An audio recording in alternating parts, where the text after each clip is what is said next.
Oi meninos do segundo ano, tudo bem? Aqui é Sheila, professora de Física.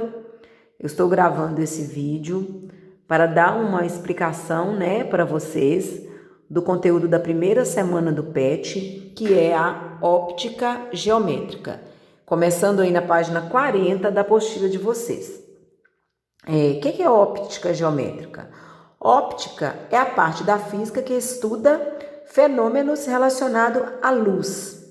A óptica geométrica, no caso, estuda fenômenos que são explicados sem se preocupar com a natureza da luz.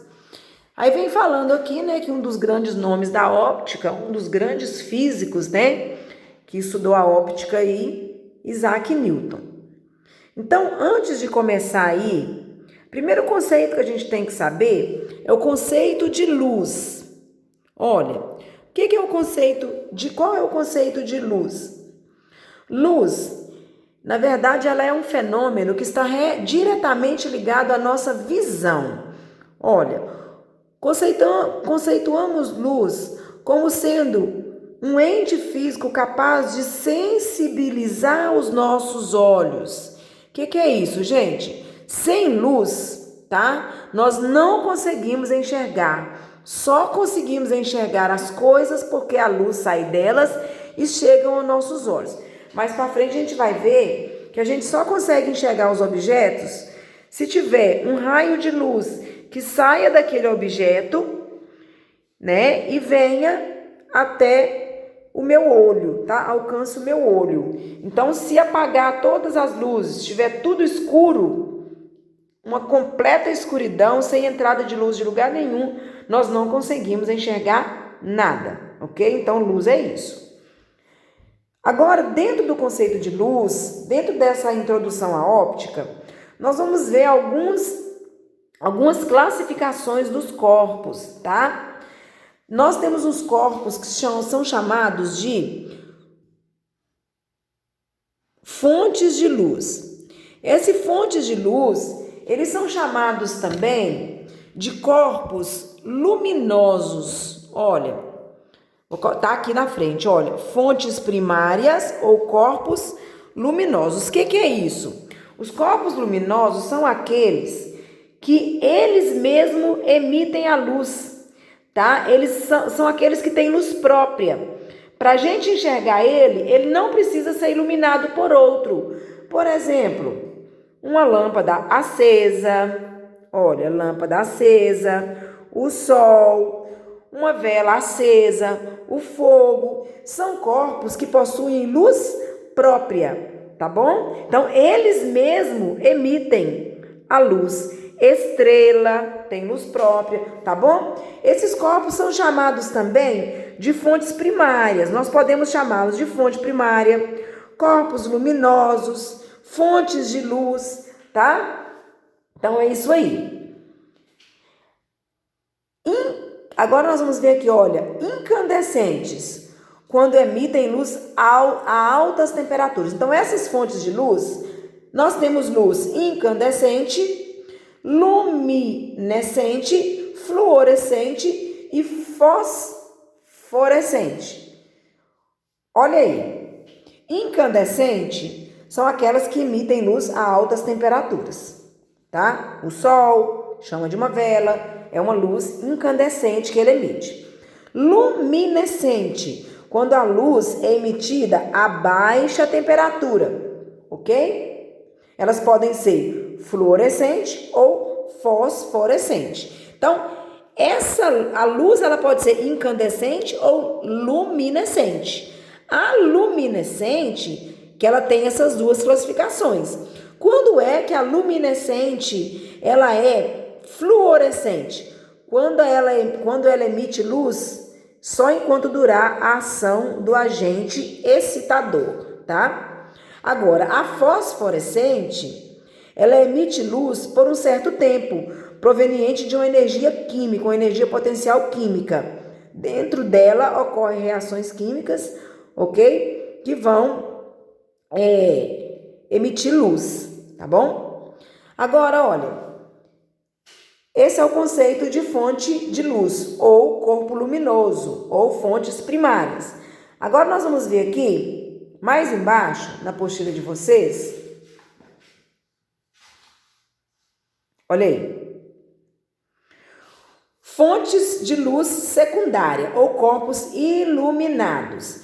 Então, nós temos fonte primária e fonte secundária, corpo luminoso e corpo iluminado.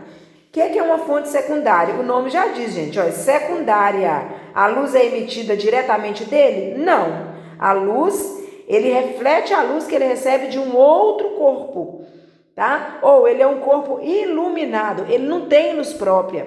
Para a gente enxergá-lo, ele precisa de ser iluminado por outro. Por isso que é chamado corpo iluminado. Na verdade, a maioria dos corpos que estão na natureza, né, dos objetos, são corpos iluminados, não tem luz própria, não é mesmo? Então é muito fácil eu dar exemplo aqui de corpo iluminado para você. Um livro, a lua, tá, gente? A lua, ela não tem luz própria. Ela reflete a luz do sol.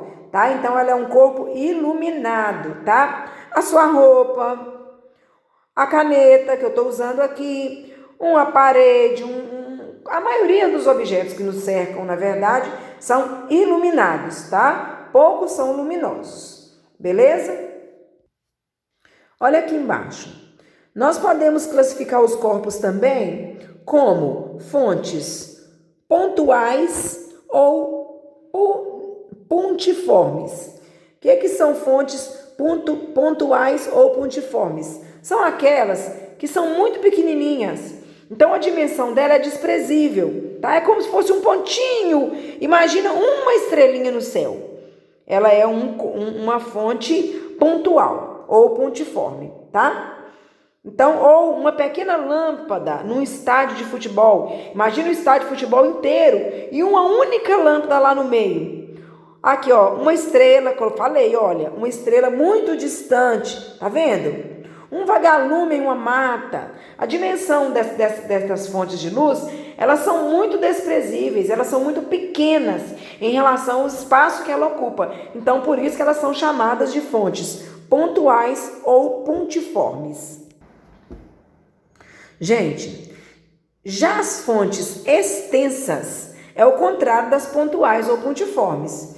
Enquanto as pontuais ou pontiformes, né, a dimensão dela é bem desprezível, ela é muito pequena em relação ao espaço, a extensa, onde as dimensões são relevantes, não são desprezíveis, tá bom? Quer dizer, o tamanho dela não pode ser desprezado. Por exemplo, uma lâmpada próxima a um livro, a lâmpada que está bem próxima, o sol iluminando a terra, ele não pode ser considerado uma fonte pontual, ele é uma fonte extensa. Então, outra classificação que nós temos aí, olha, é contra o raio de luz, tá? O raio de luz, né? O que é um raio de luz? São linhas que representam direção e sentido de propagação da luz. A luz, gente, ela tem várias direções e vários sentidos. A chama, por exemplo, uma lâmpada acesa, ela emite luz para várias direções ao mesmo tempo, tá? Então, eu tenho simplesmente um raio de luz aqui, ou eu tenho um feixe de luz, que são vários raios paralelos, ou no caso, um feixe paralelo. Então, um único raio. Quando eu tenho vários raios paralelos, eu tenho um feixe paralelo. Quando eu tenho vários raios de luz que estão saindo de um ponto, olha, é como se fosse uma lâmpada ou uma vela. Vários raios saem dele desse ponto aqui, ó, para todas as direções. Então a gente fala que esse feixe aqui, ele é divergente, ele está divergindo, está se espalhando, tá? Ao contrário do feixe convergente. Já o feixe convergente, no feixe convergente, nós temos raios de luz que estão indo em direção a um único ponto aqui. É o contrário do divergente. O divergente se espalha, tá? Sai de um ponto e se espalha. Já o convergente, ele está indo em direção a um único ponto. Gente, ainda na página 41, nós vamos ver aqui alguns meios. Aqui eu tenho raios de luz que estão atravessando ou não alguns meios. Esses meios são chamados de meios ópticos, tá? É um lugar onde a fonte de luz se propaga. Olha, esses meios ópticos, eles podem ter 3 classificações. Eles podem ser transparentes, eles podem ser translúcidos ou eles podem ser opacos.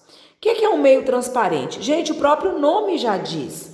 Transparente, um vidro transparente, por exemplo, né, um vidro polido, a gente não consegue enxergar do outro lado dele? Por que a gente consegue enxergar do outro lado? Porque a luz, ela atravessa ele totalmente, olha, ela atravessa ele da forma certinha. Então, esse meio é transparente porque ele pode ser totalmente atravessado pela luz. Então, nós conseguimos enxergar os objetos nitidamente através dele, ok? Esse meio aqui, ele é um meio translúcido. O que é translúcido? Um exemplo de meio translúcido, papel de seda, papel vegetal, aqueles vidros foscos, tá? Ele é translúcido porque a luz, ela atravessa, mas ela não atravessa totalmente. Parte da luz, olha, atravessou e parte foi refletida para outra direção. Então, o meio translúcido é um meio que não pode ser totalmente atravessado pela luz. Então, a gente consegue enxergar os objetos através dele, mas não tão nitidamente. A gente enxerga os objetos meio embaçados, né? Através de um meio translúcido. Já o meio opaco é esse aqui, ó. Atravessou luz? Não, nada atravessa. Ele não pode ser atravessado pela luz. Nada, nada, nada. A maioria dos objetos que estão à nossa volta são opacos. Eles não podem ser atravessados pela luz, tá? Se eles não podem ser atravessados pela luz, então nós não conseguimos enxergar nada do outro lado. A parede, uma madeira, nosso próprio corpo, tá bom? Por que, gente, que quando a luz atravessa totalmente aqui, nós conseguimos enxergar nitidamente? Porque nós precisamos de luz para enxergar. Como que nós enxergamos? A luz não tem que bater no objeto ou ela tem que sair do objeto e vir em direção ao meu olho? Então, se a luz atravessa totalmente, eu vou conseguir enxergar nitidamente do outro lado. Aqui, ó, o translúcido, se ela atravessa parcialmente, eu vou enxergar do outro lado, mas um pouco embaçado, porque eu não vou receber aquela quantidade de luz que eu preciso para enxergar tão nitidamente. Já o opaco, como não atravessa luz nenhuma, eu não consigo enxergar nada do outro lado, ok? Agora eu vou mostrar para vocês aqui 3 princípios da óptica geométrica. O primeiro princípio, propagação retilínea da luz. O que ela fala? A luz se propaga em linha reta. Nós só conseguimos enxergar aquelas coisas que estão diretamente à frente dos nossos olhos. A luz, ela não faz curvas, tá? Uma prova, né? Uma prova de que a luz não faz curva é a formação da sombra, tá? Por que se forma a sombra? Eu tenho aqui, por exemplo, um objeto. Eu tenho um objeto aqui. Aí tem um raio de luz que está saindo daqui. Ó, uma fonte luminosa que está emitindo vários raios de luz. Os raios de luz, eles vão vir aqui, ó. Se esse objeto for opaco, eles não vão vir aqui e fazer uma curva para iluminar do lado de cá. Então, essa região aqui, vamos supor que eu tenho um objeto, uma fonte de luz, e tem uma parede aqui, tá? Uma parede aqui. Olha, essa região aqui, onde vai se formar a sombra do objeto, vai formar aqui onde a luz não alcança. Então, vai formar aqui uma sombra, tá? Quando a gente está andando na rua, a gente vê a nossa sombra. A sombra é sempre sentido do lado contrário, onde está, por exemplo, a luz do sol, né? Então, vai formar uma sombra aqui, ó. Essa região aqui vai receber um pouco de luz que vem de cá e um pouco que vem de cá, mas não no meio. Depois a gente vai ver que ela chama-se penumbra. Então, a propagação retilínea da luz, uma das evidências dela é a formação das sombras, onde a gente consegue provar que realmente a luz só se propaga em linha reta, ela não faz curvas. Agora, independência dos raios de luz. O que é isso? Os raios de luz, eles são independentes. Se vier um raio de luz para aqui e o outro vier para aqui, eles vão se cruzar, só que um não interfere no outro. Esse aqui continua seguindo a direção dele, esse aqui continua. Um não atrapalha o outro. É como se eles não tivessem se cruzado, tá? Então, eles podem se cruzar aqui, mas a trajetória dele e dele continua a mesma, ok? Não muda a trajetória, não interfere em nada um no outro. O outro aqui, reversibilidade dos raios de luz. Se um raio de luz se propaga em uma direção, em um certo sentido, outro poderá propagar-se em sentido oposto. O que é isso? Vou fazer aqui. Eu tenho aqui um anteparo, o raio de luz vem aqui. Esse raio de luz, se ele encontrar um obstáculo, como ele só se propaga em linha reta, ele não vai fazer curva para cá. O que ele vai fazer? Ele vai se voltar, vai ser refletido em outra direção, tá? Então, o que acontece? O outro poderá propagar-se no sentido oposto, pelo mesmo caminho do primeiro. Esse aqui, como formou um ângulo aqui, nós vamos ver mais para frente que vai formar outro ângulo cá. Mas se esse raio de luz, ele estivesse assim, olha, perpendicular ao plano ou à parede, ele vai voltar do mesmo jeito que ele desceu, ele vai voltar, tá? Isso que é a reversibilidade dos raios de luz. Então, eu vou fazer com vocês um comentário daquelas atividades que eu passei para vocês na primeira semana, tá bom? Gente, esta é a atividade que eu passei para vocês fazerem na primeira semana, não é isso? Então, eu vou fazer a correção dela com vocês, tá? Conceitue. Fontes primárias de luz ou corpos luminosos. Já falei no vídeo. São objetos que emitem luz, ou seja, que possuem luz própria. Eu até coloquei exemplo aqui. Sol, estrela, vela acesa e etc. Tá? Letra B. Fontes secundárias ou corpos iluminados. São aquelas que não possuem luz própria, ao contrário das primárias, tá? Exemplo, lua, madeira, um livro. Quem escreveu assim, é aquela que não emite luz, tá bom? Tá ok também. Fontes pontuais ou pontiformes. São aquelas que suas dimensões são desprezíveis em relação ao ambiente. Isso tudo está na apostila.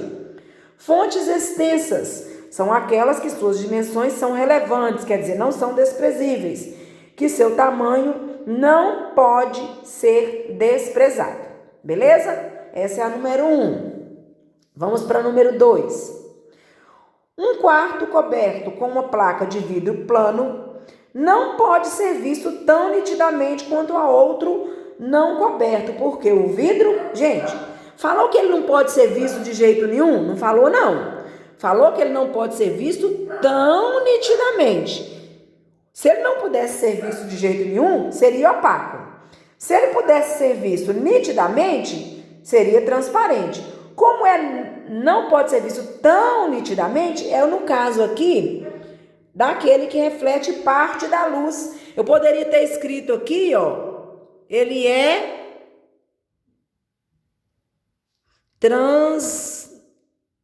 translúcido. Esse é o objeto translúcido, que ele reflete parte da luz, tá? Falar que ele não reflete a luz é a mesma coisa que falar que é opaco. Não, ele não falou que ele não pode ser visto de jeito nenhum. Falou que a gente vê ele, mas não tão nítido, bem embaçado, tá bom? Número 2. Entre as alternativas a seguir, escolha aquela que contém apenas fontes primárias. O que é fonte primária? Aquela que tem luz própria, corpo luminoso. Fósforo depende, se ele está aceso, não falou. Sol, um fósforo apagado não é.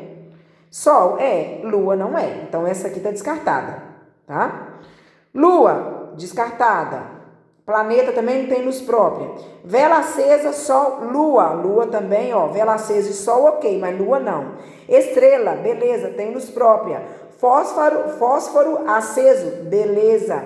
E o Sol? Então é a letra D. Aqui todas as fontes são primárias, todos os corpos têm luz própria, tá? 3. Os eclipses do Sol e da Lua comprovam o princípio da... Gente, eclipse nada mais é do que formação de sombra. O que a formação da sombra comprova? Que a luz só se propaga em linha reta, por isso que se forma a sombra. Então, é o princípio da propagação retilínea, tá bom? O outro aqui. Qual das afirmações abaixo é correta? A velocidade da luz é igual à velocidade do som? Não é. A luz se propaga em linha reta? Essa é a correta. Velocidade solar é maior do que a da luz, é a mesma velocidade da luz. A luz não propaga no vácuo? Propaga, tá? A luz se propaga no vácuo, sim. Ela se propaga tanto no vácuo quanto em meios materiais.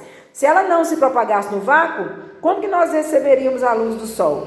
O Sol está no espaço, e o espaço é vácuo, tá? Então, a luz se propaga no vácuo. Mais para frente, a gente vai ver que o som não se propaga no vácuo, mas a luz sim, beleza? Agora, a questão 5 aí, ó. Enumere 1 para meios transparentes, 2 para meios translúcidos e 3 para meios opacos.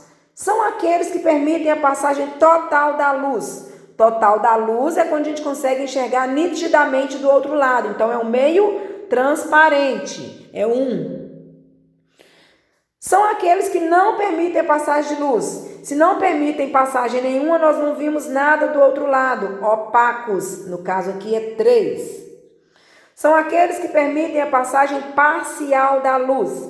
Parcial, olha, você vê, mas não vê tão nitidamente. É o translúcido, tá bom? Não é nem transparente nem opaco. É o translúcido, que é o 2. Madeira e tijolo, você consegue ver alguma coisa através dele? Não vê nada, então são opacos, 3.